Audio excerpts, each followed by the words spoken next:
We're at a point we have to stand up now. I don't, if I don't make another dime, we've got to find a way to hold on to this great experiment. After Rob Reiner and his wife passed away, the reading of their final will didn't bring calm or comfort. Nah, it blew the whole thing wide open.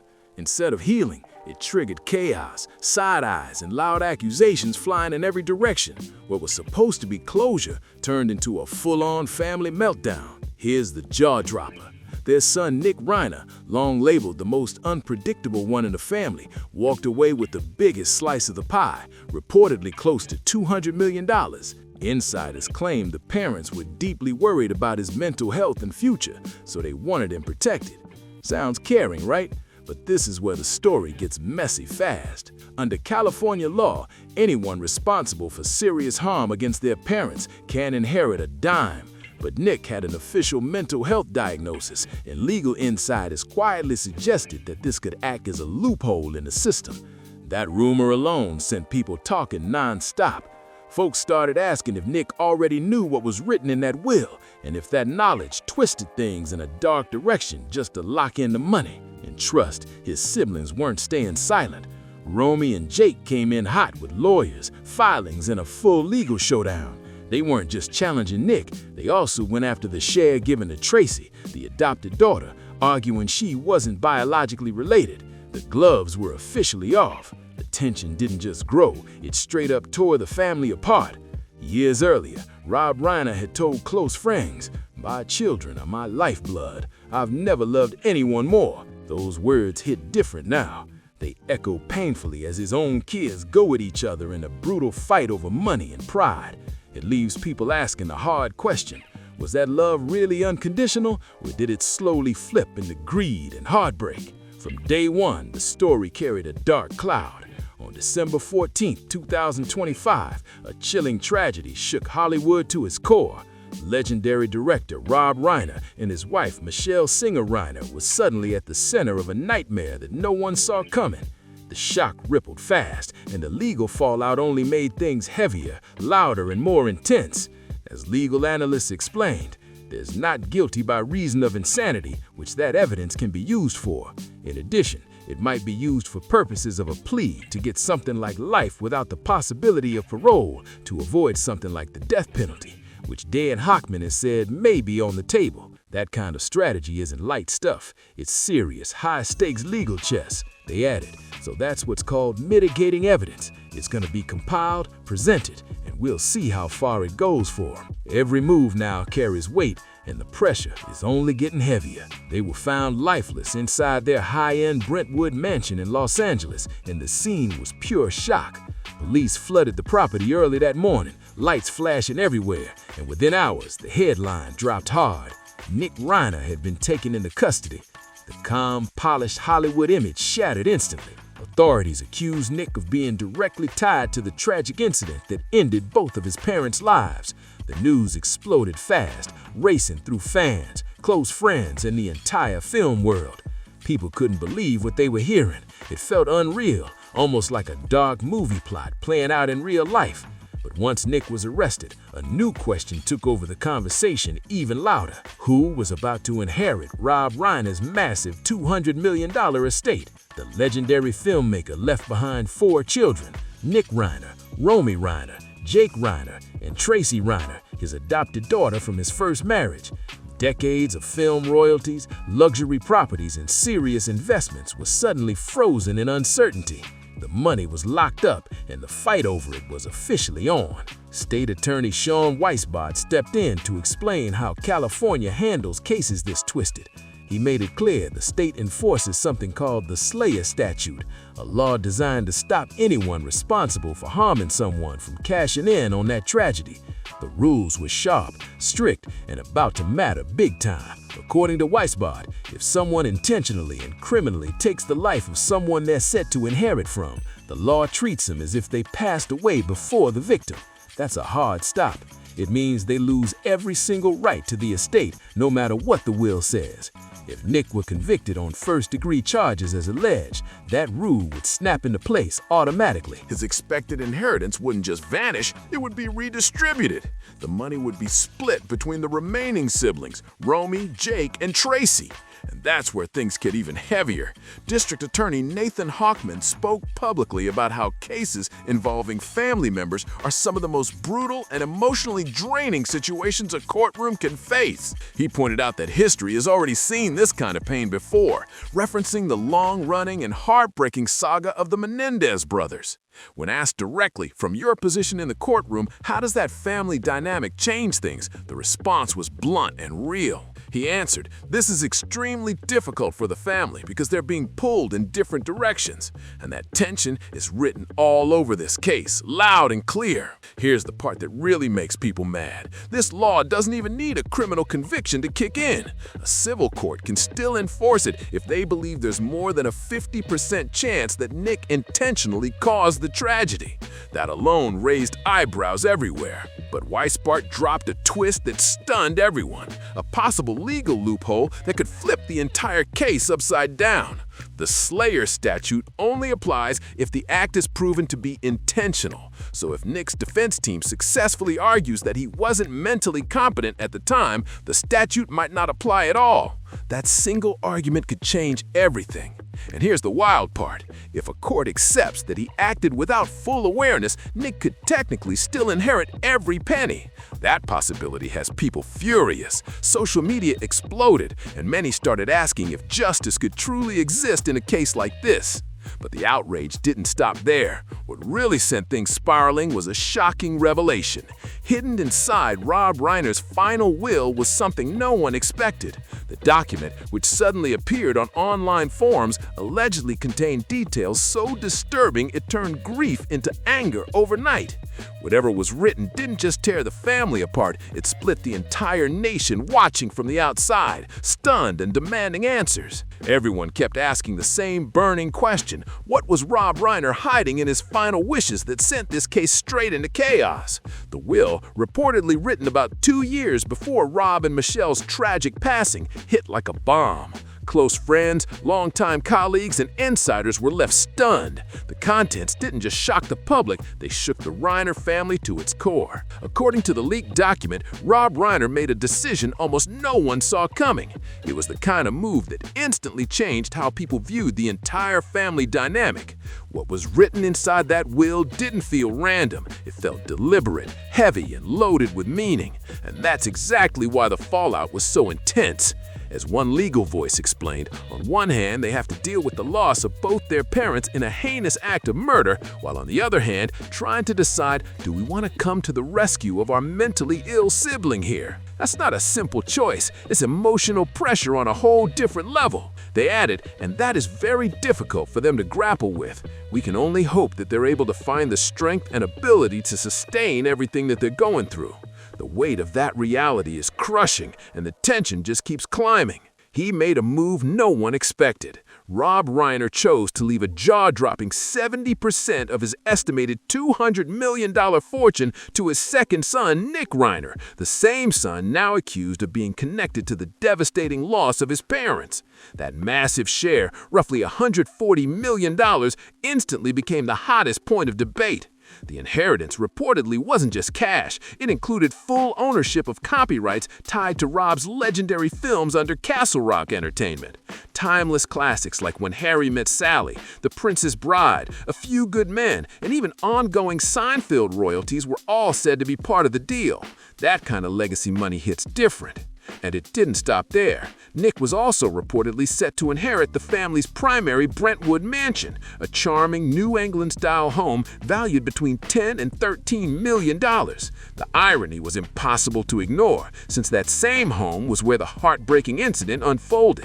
The reaction was instant and intense. Some believed Rob sensed his time was running out and wanted to protect his troubled son at all costs. Others called it blind parental devotion, love so deep it overlooked years of warning signs. Either way, this wasn't just a will, it was a riddle wrapped in emotion, guilt, and desperation. The rest of the estate was split far more modestly. Around 20%, roughly $40 million, was reportedly set aside for Tracy Reiner, Rob's eldest daughter from his first marriage to Penny Marshall.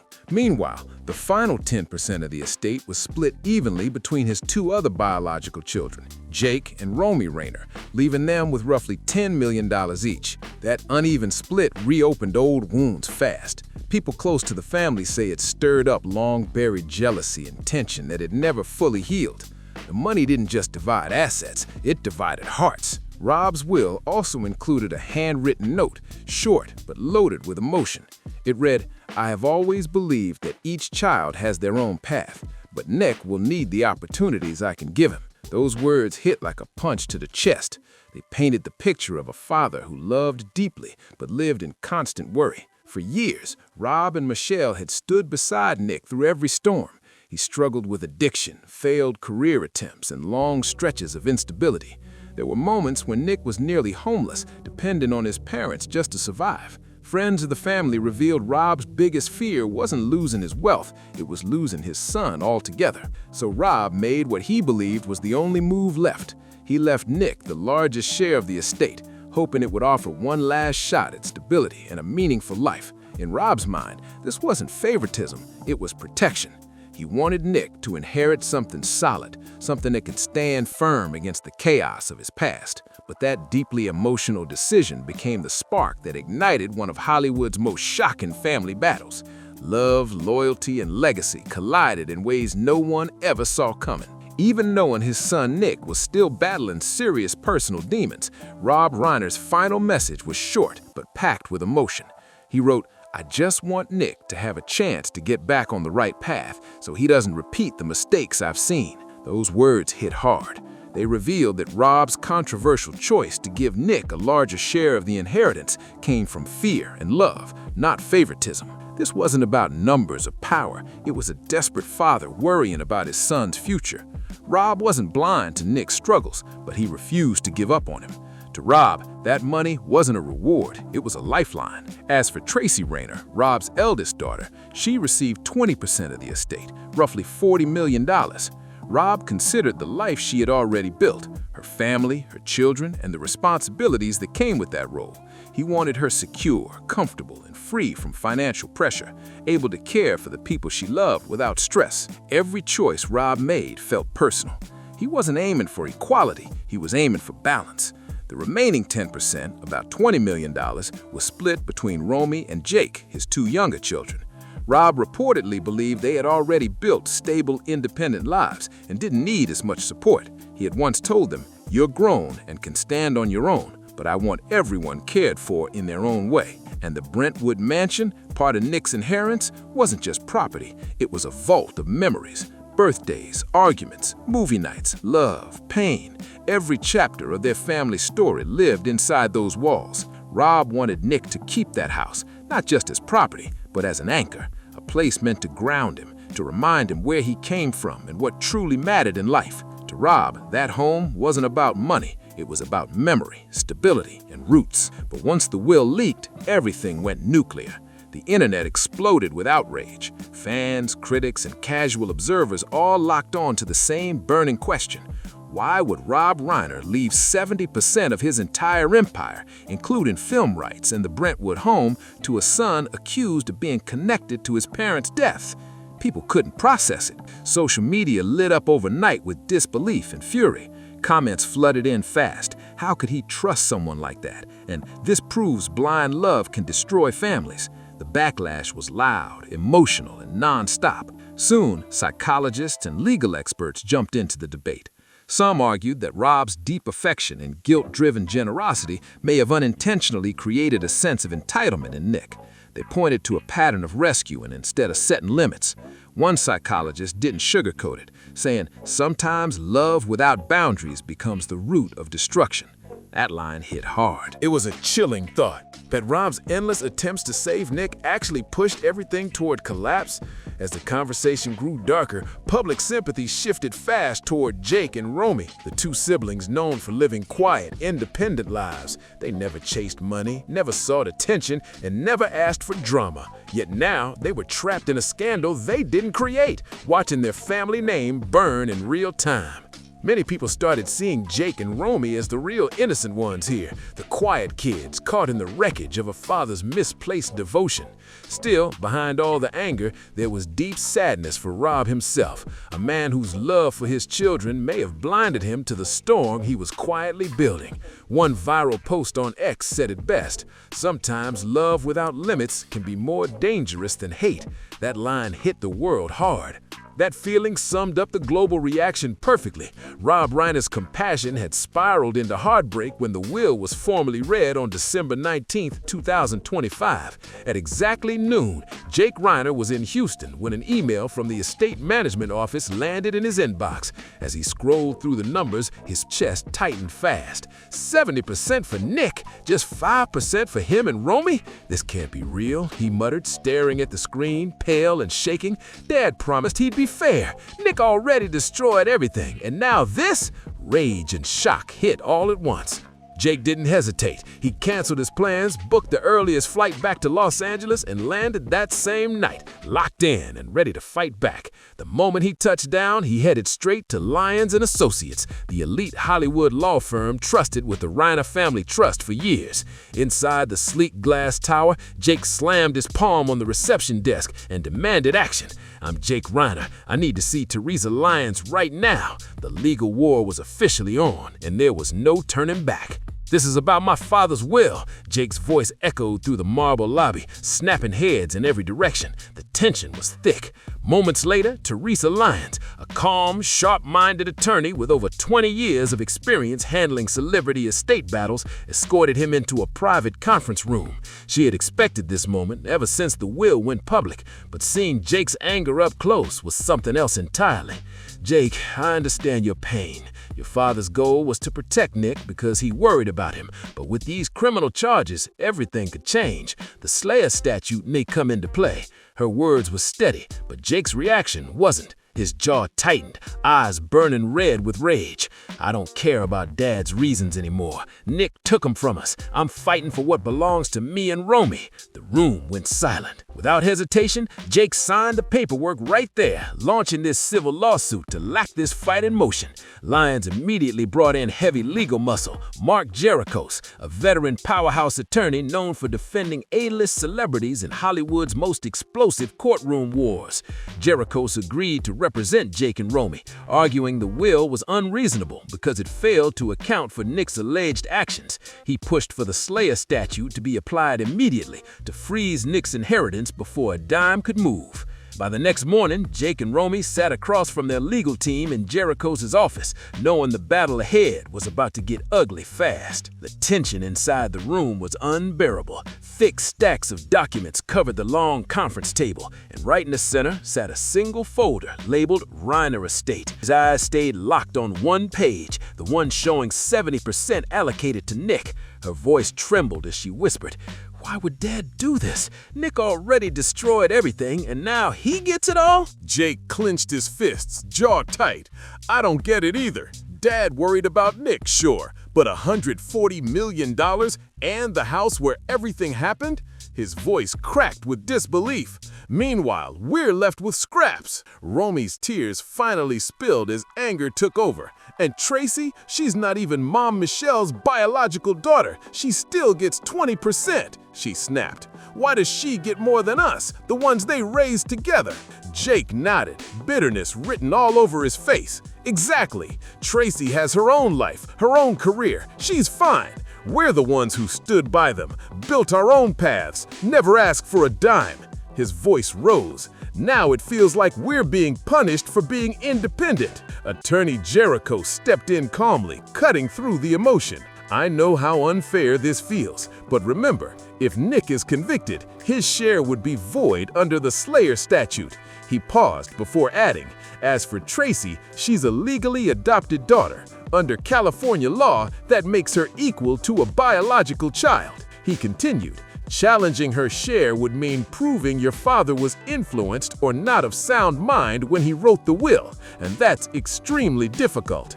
Romy slammed her hand on the table, eyes blazing. "No, we can't let this stand. Not $1 should go to Nick, and not to Tracy either." The argument exploded. "She's not Mom's biological child, and this inheritance belongs to us, the real children of both parents."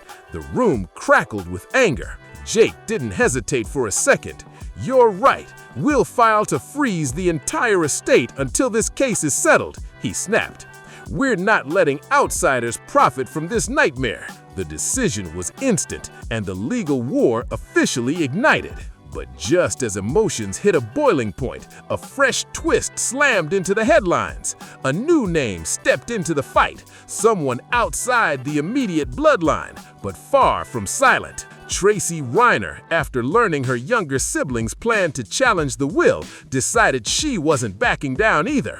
Her move turned a messy family feud into an all-out Hollywood war. Tracy moved fast and fierce. She hired her own heavyweight legal team to defend the 20% of the estate left to her.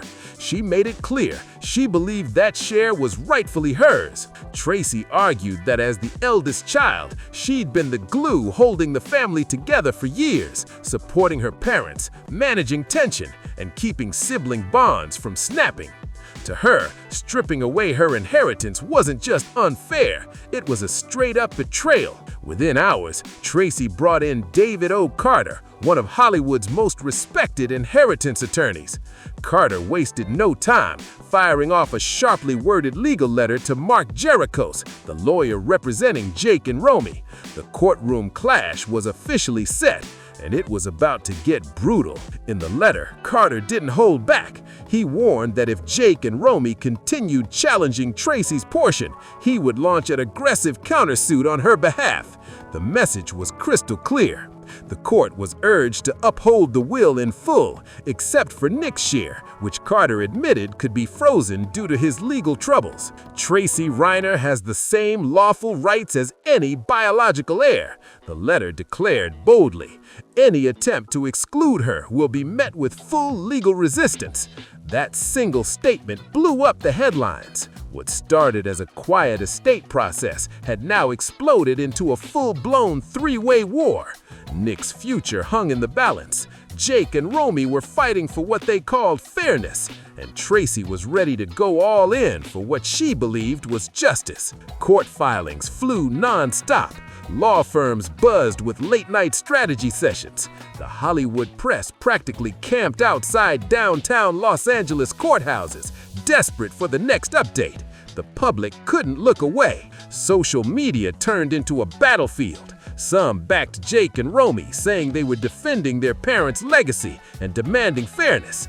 Others rallied behind Tracy, arguing she was loyal, loving, and present when the family was falling apart, and that she earned her share by standing by Rob and Michelle through it all. But through all the noise, one heartbreaking truth cut through everything. If Rob and Michelle could see what their final wishes had unleashed, it would break their hearts. Their lifelong dream was always unity, not division.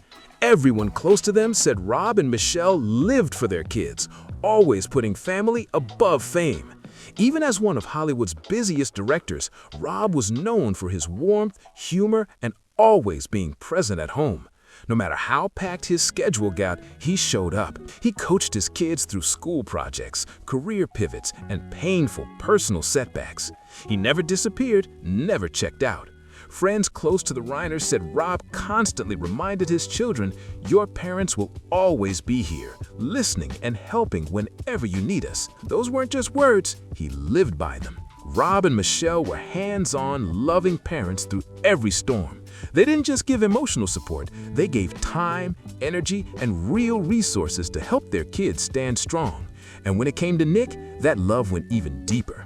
They poured everything into helping him fight years of addiction and instability. They refused to give up. Rob and Michelle even worked alongside Nick on the emotional project Being Charlie, hoping it would reconnect the family and help Nick find purpose again. It was meant to be a fresh start, a bridge between a troubled son and parents who never stopped believing. Roy once told friends, "Our parents never abandoned us, no matter what." Jake and Romy both described their dad as more than a parent. He was a friend, someone who laughed with them, guided them, and comforted them through life's hardest moments. But now, all that love had twisted twisted into heartbreak.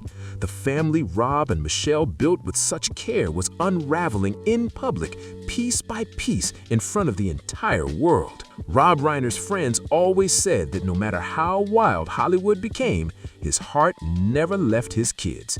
He was patient, kind, and endlessly compassionate. He made sure no one in his family ever felt forgotten, no matter how intense the storm got. Even in moments of pain and chaos, Rob's love guided them like a steady light in the dark. Those closest to the Reiners said Rob lived by one unbreakable rule: family always comes first. He wanted every one of his children to feel safe, valued, and supported through every chapter of life. And even Tracy, now caught in the middle of the inheritance war, admitted through tears that this feud went against everything her parents believed in. She recalled Rob often saying, "Family comes first. You must always cherish and protect one another. Never let money destroy what truly matters." Those words now echo painfully through cold conference rooms where the siblings argue, sign papers, and prepare for battle. They hang over every tense conversation, a reminder that this was never how Rob or Michelle wanted their story to end. Meanwhile, attention has locked onto Nick Reiner. His calm, almost calculated demeanor has stunned reporters and the public alike. Despite facing some of the most serious criminal charges imaginable, Nick appears oddly composed and focused. Then came the move that sent shockwaves through Hollywood. Nick hired Alan Jackson, one of Los Angeles' most powerful criminal defense attorneys. Known for representing high-profile figures like Kevin Spacey and Harvey Weinstein, Jackson's involvement signaled one thing loud and clear: this case was about to explode onto an entirely new level. With legal fees reportedly soaring past $2,000 an hour, people immediately started asking the obvious question: how could someone with no steady job and a long history of personal struggles afford a legal team like that? The math didn't add up, and the suspicion spread fast. Sources close to the case say Nick's strategy is clear and deliberate. His entire defense is expected to center on his mental health. The goal isn't just to impact sentencing, it's also about protecting his inheritance rights if that defense succeeds. If the argument works, even the Slayer statute might not apply. That means Nick could legally keep his massive 70% of his estate, roughly $140 million, including valuable film copyrights and the Brentwood mansion itself. But here's where the story takes a darker turn. Some insiders claim Nick's plan may have been thought out long before the tragedy ever happened. They allege Nick understood the law well enough to use his mental health diagnosis as a legal shield, one that could protect both his freedom and his fortune. If true, that would flip the entire narrative. What many first saw as a tragic breakdown could instead be viewed as something far more calculated, driven by fear, desperation, and money. Investigators have reportedly traced portions of Nick's legal fees to assets he controlled before his parents passed away. Trust funds, savings, and other holdings are now under scrutiny. If those reports hold up, it paints a chilling picture. Even before the tragedy, Nick may have positioned himself financially to survive a legal disaster like this, whether through careful planning or cold calculation. And that possibility has left the public stunned, unsettled, and demanding answers fast. The idea that love and the law could be twisted into tools for profit has left the public stunned and speechless. People don't know what to believe anymore. Still, psychologists remain deeply divided. Some argue Nick is both victim and aggressor, a man shaped by addiction, mental illness, and years of inner chaos. Others believe his actions, no matter the motive, appear far too deliberate to ignore. The line between illness and manipulation has completely blurred. Even experts are struggling to figure out where compassion ends and accountability begins. That uncertainty hangs heavy over the case. Outside the courtroom, attention has shifted back to the massive legacy Rob Reiner built during his lifetime. His estimated $200 million fortune wasn't just cash, it was the result of decades of passion, creativity, and non-stop work. Rob first broke out as Meathead on All in the Family, a role that earned him 2 Emmy Awards and made him a household name. But that was just the beginning. Rob went on to reinvent himself as one of Hollywood's most respected directors. His films shaped entire generations of movie lovers. In 1987, he co-founded Castle Rock Entertainment, a powerhouse studio behind classics like The Shawshank Redemption, When Harry Met Sally, and A Few Good Men. Castle Rock quickly became a cornerstone of Hollywood success. The studio was eventually sold to Ted Turner in a massive multi-million-dollar deal, locking in Reiner's financial empire. Even after the sale, Rob continued earning profits from his films, with his legacy paying dividends long after he stepped back from directing. And that wasn't all. Real estate became another major pillar of his growing wealth, adding even more weight to the empire now at the center of this explosive family battle. The Reiner family's Brentwood estate wasn't just a house, it was a living archive of their life together.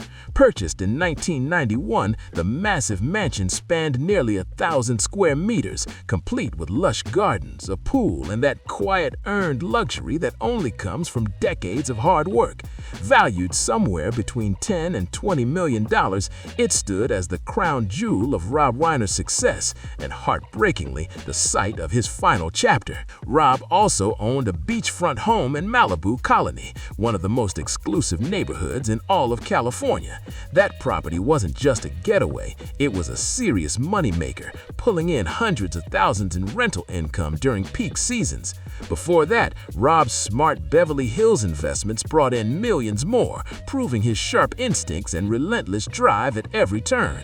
Piece by piece, Rob Reiner didn't just build a fortune, he built a fortress, one meant to protect his family long after he was gone. But now that same wealth has turned into the very weapon tearing them apart. The Reiner family story has flipped from a Hollywood dream into a tragic cautionary tale. Love, once their greatest strength, has become the battlefield. What began as devotion ended in division, leaving the world asking the same painful questions. How could a family built on love and legacy fall this far? Was Rob's endless compassion the key to his downfall? Did his generosity open the door to destruction? Or is this simply proof that even the strongest families can crumble under the crushing weight of money, grief, and loss? So now the question hangs heavy.